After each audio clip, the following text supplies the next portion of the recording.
Halo, assalamualaikum teman-teman. Ketemu lagi dengan saya Yusra Wulansari di sini. Hari ini saya akan membahas tentang materi hukum Islam. Materi hukum Islam yang akan saya bahas mengenai tentang submaterinya yaitu hukum waris Islam. Tapi ini masih hukum waris Islam pertama ya teman-teman. Di sini kita masih mengupas sejarah terkait hukum waris Islam itu. Kita masih belum membahas tentang penggolongannya ya, masih membahas tentang sejarahnya. Oke, saya akan coba share ke teman-teman materi yang akan saya sampaikan. Semoga ini dapat bermanfaat untuk teman-teman semua. Oke, di sini teman-teman udah lihat belum? Di sini ada tentang ahli waris. Kemudian sebelum memasuki tentang hukum waris, kita harus mengetahui dulu definisi waris. Di sini teman-teman bisa lihat definisi waris adalah waris berarti orang yang berhak menerima harta pusaka dari orang yang telah meninggal. Kemudian waris menurut hukum Islam adalah hukum yang mengatur tentang peralihan harta kekayaan yang ditinggalkan seseorang yang meninggal serta akibatnya bagi para ahli warisnya. Jadi dalam istilah lain, waris itu disebut juga faraid teman-teman, yang artinya bagian tertentu yang dibagi menurut agama Islam kepada semua yang berhak menerimanya dan yang telah ditetapkan bagian-bagiannya. Kemudian sebelum itu kita harus membahas bagaimana sih sejarah hukum waris itu hingga sampai saat ini kita kenal dan sangat penting sekali. Ini sering terjadi percekcokan terkait warisan ini begitu ya. Jadi kita bahas dulu, kita kupas tuntas dulu tentang sejarah waris. Jadi di sini sejarah waris adalah ada 3 poin. Sejarah waris ini pertama sekali dikenal di zaman jahiliyah atau sebelum zaman adanya Islam. Jadi zaman jahiliyah ini masih zaman di mana banyak perperangan, di mana masih zaman yang ada perbudakan gitu ya. Jadi di zaman jahiliyah ini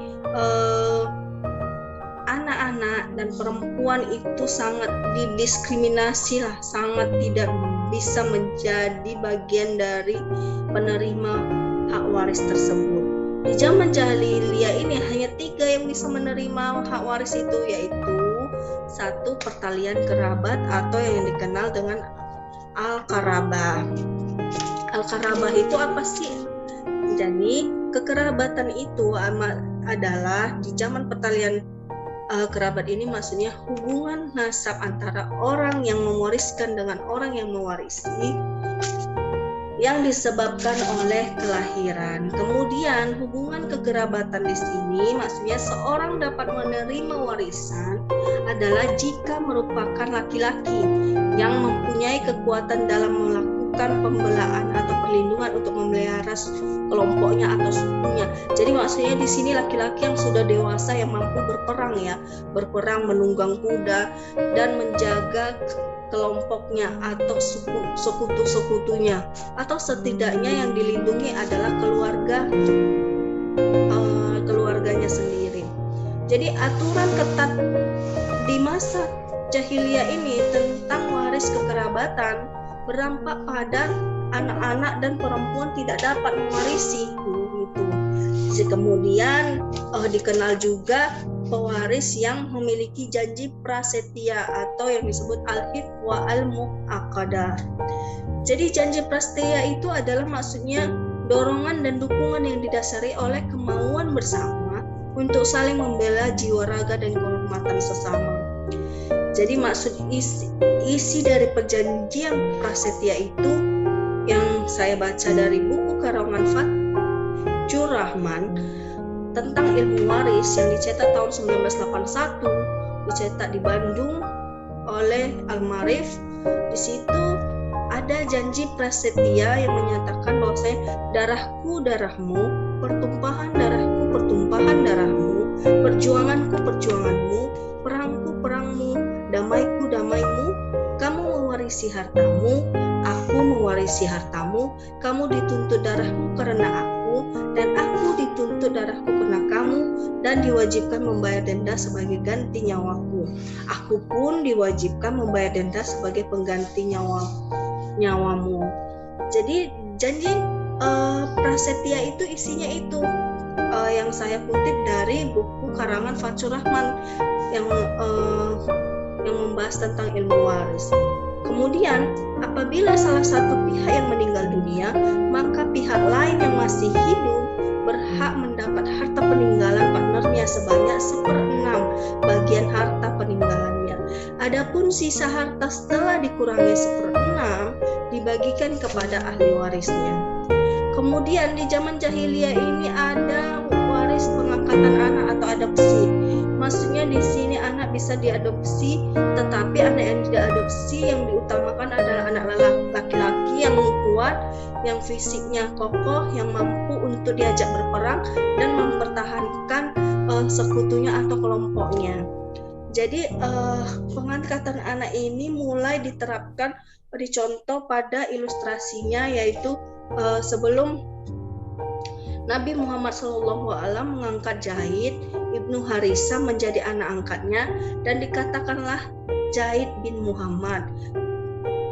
Zaid ini padahal ayahnya bukan Muhammad, tapi dia menggunakan bin Nabi Muhammad SAW.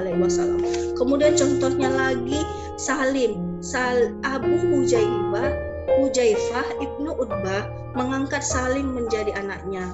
Maka Salim disebut ibnu Abu Hujaifah karena yang mengangkatnya pada saat itu Abu Hujaifah. Kemudian ayat surat Al-Ahzab menyatakan bahwasanya pengangkatan anak itu ketika kita mengadopsi anak jangan pakai nama bin kita karena dia bukan anak kandung kita. Makanya turunlah surah Al-Ahzab. Panggillah mereka anak-anak angkat itu dengan memakai nama bapak-bapak mereka. Itulah yang lebih adil dari sisi Allah. Karena jika kamu tidak mengetahui bapak-bapak mereka, maka panggillah mereka sebagai saudara-saudaramu, seagama dan maula-maulamu. Dan tidak ada dosa atasmu terhadap apa yang kamu hilap padanya, tetapi yang ada dosanya apa yang disengaja oleh hatimu, dan Allah Maha Pengampun lagi Maha Penyayang. Oke, selanjutnya setelah zaman jahiliyah masuklah zaman awal-awal Islam. Jadi zaman awal Islam ini ketiga tentang waris itu, yang ketiganya itu pertalian kerabat, janji prasetya, pengangkatan anak itu masih diterapkan pada awal-awal Islam, tapi ditambah dengan hijrah dari Mekah ke Madinah. Kemudian yang kelimanya ikatan persaudaraan antara orang-orang muhajirin, pendatang, dan orang-orang Ansor. Jadi maksudnya di sini pada awal-awal Islam ditambah bahwasanya orang muhajirin dan orang-orang Ansor bisa mewarisi dari harta peninggalan si mayit gitu loh. Jadi kemudian awal-awal Islam ini juga tidak logis dan tidak sepahaman dengan kita. Kemudian diubahlah, dihapus oleh Al-Quran dengan menetapkan beberapa surat atau ayat yang menyatakan zaman jahiliyah dan zaman awal-awal Islam itu tidak sesuai. Jadi di dalam Al-Quran dicantumkanlah pada surah An-Nisa ayat 7 dan ayat 127 tentang penghapusan ketentuan bahwa penerima warisan adalah kerabat laki-laki dan hanya orang dewasa saja. Dalam surat An-Nisa ayat 7 tadi dan 127 menyatakan yaitu bahwa ahli waris laki-laki dan perempuan termasuk di dalamnya anak-anak masing-masing berhak menerima warisan sesuai dengan bagian yang ditentukan. Ini saya ringkas ya teman-teman ya. Kemudian penghapusan ikatan persaudaraan antara golongan muhajirin dan ansor. Jadi golongan muhajirin dan ansor tidak memiliki hubungan darah atau kekerabatan dengan kita, tapi dia mampu mewarisi. Maka turunlah surah Al-Ahzab ayat 6 bahwa itu dihapus. Tidak seperti itu kata Al-Quran. Dan orang-orang yang mempunyai hubungan darah sebagiannya adalah lebih berhak daripada sebagian yang lain di dalam kitab Allah daripada orang-orang mukmin dan orang-orang muhajirin, kecuali kamu berbuat baik kepada saudara-saudara. Masuk Al-Quran ayat Al-Ahzab ini ayat 6 ini bahwasanya kamu bisa berbuat baik kepada saudara-saudaramu, tapi yang wajib mewarisi adalah yang mempunyai hubungan darah. Sebagiannya adalah lebih berhak daripada orang-orang muhajirin tersebut begitu. Kemudian penghapusan pengangkatan anak yang diperlukan sebagai anak kandung itu maksudnya itu juga dihapus dari surat Al-Ahzab tadi ayat 4-5 dan 40. Kemudian masuk selanjutnya banyak ayat Al-Quran menegaskan secara definitif tentang ketentuan bagian ahli waris yang disebut dengan al-furud al-muqaddara atau bagian yang telah ditentukan dan bagian sisa serta orang-orang yang tidak termasuk ahli waris. Dalam pembagian warisan ini diatur dalam surat An-Nisa ayat 11. Teman-teman bisa lihat di sini dalam surah An-Nisa telah jelas ayat 11 Allah mensyariatkan bagimu tentang pembagian warisan untuk anak-anakmu, yaitu bagian anak laki-laki sama dengan bagian 2 orang anak perempuan, dan jika anak perempuan itu semuanya lebih dari 2, maka bagi mereka 2/3 dari harta yang ditinggalkan. Jika anak perempuan itu seorang saja, maka ia memperoleh separuh harta. Dan untuk 2 orang ibu bapak, bagi masing-masing 1/6 dari harta yang ditinggalkan. Jika yang meninggal itu mempunyai anak, jika meninggal itu tidak mempunyai anak dan ia diwarisi oleh ibu bapaknya saja, maka ibunya mendapatkan 1/3. Jika yang meninggal itu mempunyai beberapa saudara, maka ibunya mendapatkan 1/6. Pembagian tersebut di atas sesudah dipenuhi wasiat yang ia buat dan sesudah dibayar semua utang-utangmu. Jadi tentang orang tuamu dan anak-anakmu, tidak mengetahui siapa di antara mereka yang lebih dekat banyak manfaatnya bagimu. Ini adalah ketetapan dari Allah. Jadi surah An-Nisa ini sudah merangkum ya secara kecil ya. Tapi pembagian jelasnya nanti kita akan bahas di materi selanjutnya, yaitu materi kedua tentang hukum waris ya teman-teman ya. Ini masih hukum waris Islam yang pertama, masih membahas tentang sejarah. Kemudian surat An-Nisa ayat 12 juga menyatakan, dan bagimu suami-suami 1/2 dari harta yang ditinggalkan oleh istri-istrimu jika mereka tidak mempunyai anak. Jika istri-istrimu itu mempunyai anak, maka kamu mendapat 1/4 dari harta yang ditinggalkannya sesudah dipenuhi wasiat yang mereka buat atau dan sesudah dibayar utangnya. Para istri yang memperoleh 1/4 harta yang kamu tinggalkan, jika kamu tidak mempunyai anak, jika kamu mempunyai anak, maka para istri memperoleh 1/8 dari harta yang kamu tinggalkan sesudah dipenuhi wasiat dan sudah dibayar utangnya. Baik laki-laki maupun perempuan yang tidak meninggalkan anak tapi mempunyai seorang saudara laki-laki seibu saja, maka bagi masing-masing dari kedua jenis saudara itu lebih dari seorang, maka mereka bersekutu dalam 1/3 itu sesudah dipenuhi wasiat dan dibuat olehnya atau dan sesudah dibayar utangnya dengan tidak memberi mudarat kepada ahli waris. Allah menetapkan yang demikian itu sebagai syariat yang benar-benar. Allah Maha mengetahui lagi Maha penyayang. Jadi di samping itu as-sunnah riwayat Imam Al-Bukhari dan Muslim yang menyatakan juga orang muslim tidak berhak mewarisi orang kafir dan orang kafir tidak berhak mewarisi orang muslim. Itu Al-Bukhari dan Muslim. Ini kita membahas tentang hukum waris Islam ya. Kita belum membahas tentang hukum waris secara perdata dan hukum waris positif di Indonesia. Kita ini masih mengkerucutkan tentang hukum Islam ya teman-teman ya. Jadi sebab-sebab hilangnya hak kewarisan menurut Islam, 1 karena perbudakan, kemudian karena perbedaan agama, ketiga karena pembunuhan, maksudnya seseorang membunuh pewarisannya, jadi dia tidak berhak untuk menerima warisan dari orang yang dibunuhnya. Kemudian karena berlainan negara maksudnya negara dalam hal ini adalah ibarat suatu daerah yang ditinggali oleh muwaris dan ahli waris, baik daerah itu berbentuk kesultanan, kerajaan maupun republik. Kemudian murtad. Adapun yang dimaksud murtad ialah orang yang keluar dari agama Islam dan tidak dapat menerima harta pusaka dari keluarganya yang muslim. Begitu pula sebaliknya.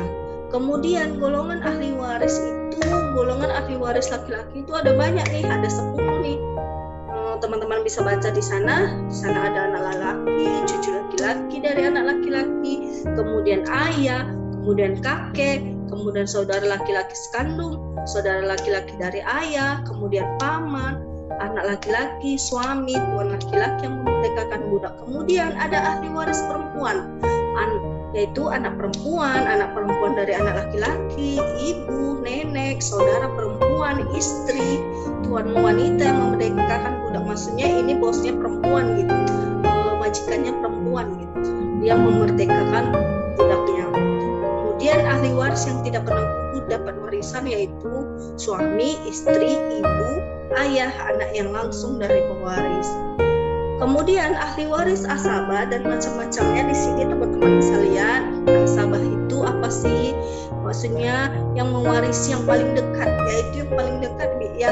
Teman-teman tahu sendiri yang paling dekat sama kita adalah anak laki-laki kita, cucu dari anak laki-laki, ayah kita, kakek dari pihak ayah, saudara laki-laki seayah dan seibu, saudara laki-laki seayah, anak laki-laki dari saudara laki seayah dan seibu, anak laki-laki dari saudara laki-laki seayah, paman, kemudian anak laki-laki paman. Jika asabah tidak ada, maka tuan yang memberikan budaklah yang mendapatkannya.